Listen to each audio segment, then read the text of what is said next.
Welcome to AGT again. फिर से हम बात कर रहे हैं और आज के वीडियो में हम बात करने वाले हैं हमारी प्रोग्रामिंग लैंग्वेजेस के टाइप्स की। हमारी प्रोग्रामिंग लैंग्वेजेस दो टाइप में डिवाइड होती हैं, ठीक है। कितने टाइप्स की होती हैं? 2 टाइप्स की होती हैं। पहला होता है हमारा लो लेवल लैंग्वेज, दूसरी होती है हमारी हाई लेवल लैंग्वेज, ठीक है। अब गाइस लो लेवल के अंदर भी हमारे पास 2 लैंग्वेजेस होती हैं। पहली होती है मशीन, दूसरी होती है असेंबली, ठीक है।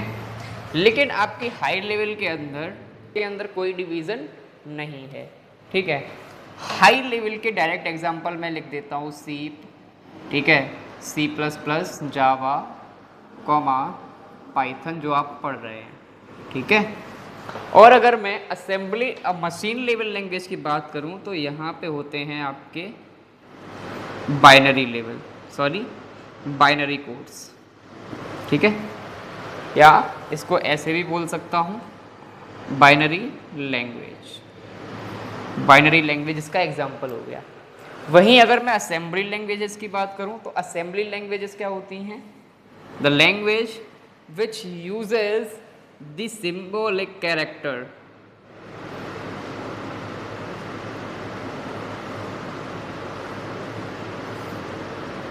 सिंबॉलिक कैरेक्टर्स यूज करती हैं, वो आपकी असेंबली लेवल लैंग्वेज होती हैं, ठीक है। अब यहाँ पे असेंबली लैंग्वेज एक खुद ही एक लैंग्वेज है, असेंबली लैंग्वेज एक खुद लैंग्वेज है, ठीक है। तो इसके अंदर हमारे स्पेशल सिंबल्स यूज होते थे, ठीक है। और बाइनरी के अंदर तो आपको पता ही है 0 और 1 यूज होता है। हाई लेवल लैंग्वेज जब आई तो इन सबको पीछे छोड़ दिया, ठीक है, क्योंकि हमारे लिए 0-1 के फॉर्म में कोडिंग करना भी मुश्किल है और हमारे लिए स्पेशल कैरेक्टर के फॉर्म में ##, ठीक है, या फिर और भी आपके जो स्पेशल कैरेक्टर डॉलर हैं, ठीक है। तो इन सब के फॉर्म में भी कोडिंग करना हमारे लिए मुश्किल है।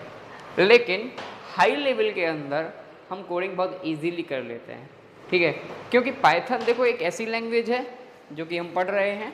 पाइथन एक ऐसी लैंग्वेज है जिसको आप इजीली राइट कर सकते हैं, इजीली सीख सकते हैं, क्योंकि यहाँ पे जो सिंटैक्स होता है हमारे कोड को लिखने का, वो सिंटैक्स इंग्लिश फॉर्मेट में होता है।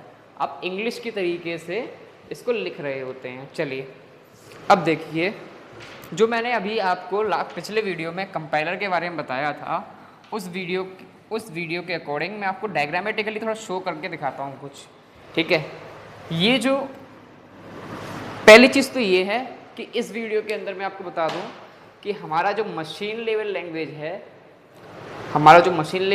है जिसका कोड हम बाइनरी लैंग्वेज में लिखते हैं, यानी कि बाइनरी कोड्स 0-1 के फॉर्म में, आज 2026 है और आज के समय में भी हमारा जो कंप्यूटर है उसको 0 और 1 के अलावा कुछ आता नहीं है।